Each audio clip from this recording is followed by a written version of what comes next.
Hello and welcome back. In this short video today, I'm going to show you how to make a liquid culture syringe or an agar plate from an over-colonized grain jar like this one.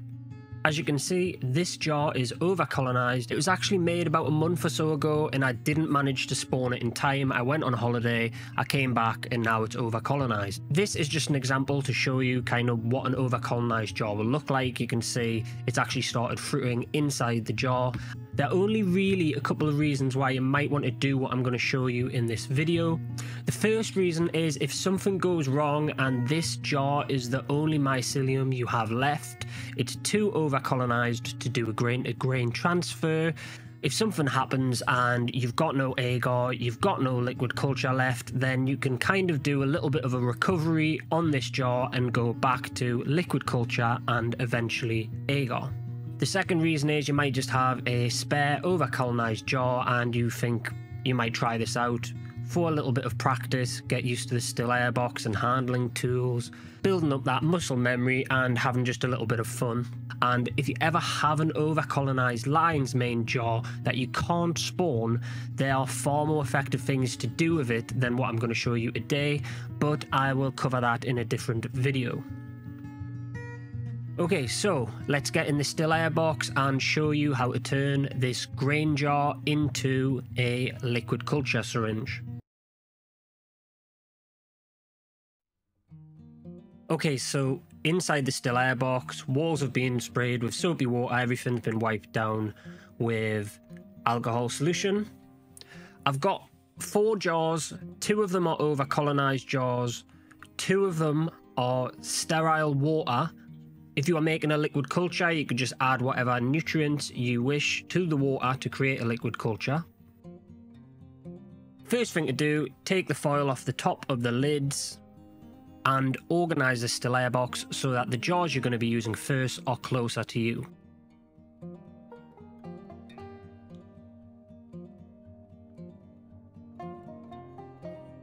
So if you take a look at the jar lid on the sterilised water, you can see it's got an injection port and a gas exchange lid. When we do the transfer, I'm actually going to pour the liquid into the colonised grain jar, and then I'm going to switch over the lids quickly, put the syringe inside, give it a bit of a wiggle around, and then draw up the mycelium solution. So you're going to need lids which are interchangeable.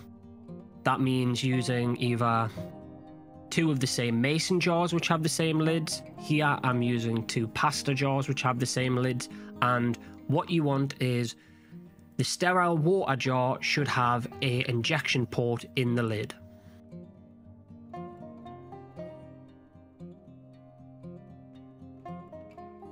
The general sequence of what I'm about to do is I'm holding the jar of the sterilised water by the bottom of the jar. I'm going to take the lid off, but the lid's going to be quite high up in my hand. Then I'm going to take the second lid off the receiving jar using the same hand. I'm going to put the second jar lid down, pour the water into the jar, and then put the injection port lid on the top.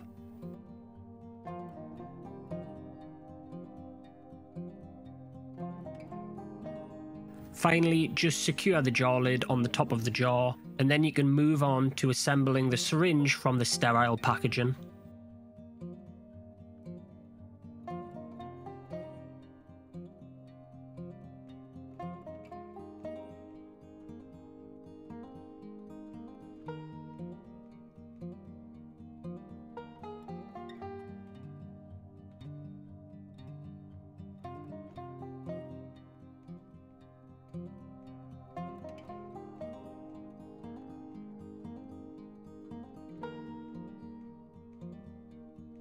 So I spray the injection port with alcohol here. I don't actually think that's necessary because the lid has been underneath the tin foil, it hasn't actually been exposed to the outside air until it gets into the still air box.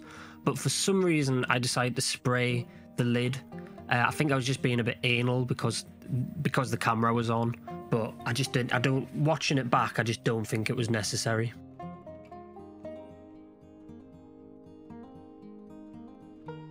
So pop your syringe into the jar, and then you want to just give it a bit of a scrape, do a bit of scratching away, try and dislodge some of the mycelium into the water, and then just keep drawing it up, give it another scrape around, and then draw it up again until you can kind of see there's little bits of mycelium in the liquid. This can take a few seconds, just keep moving it around, breaking it up, and eventually the water will become saturated with little bits of tissue. Draw up the syringe and then remove it.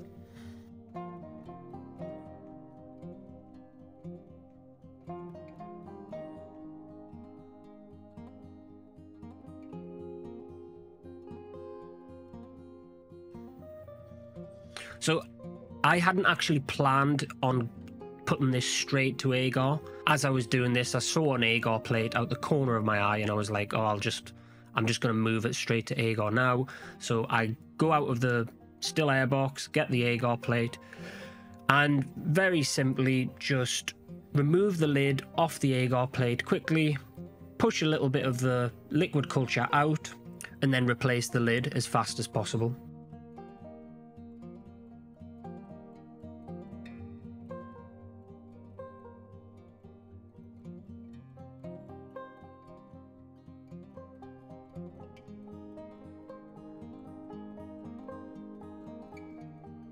So you've got the liquid culture, and you can either go and inject jars with this, or you can move it into agar like I have and then start again from there.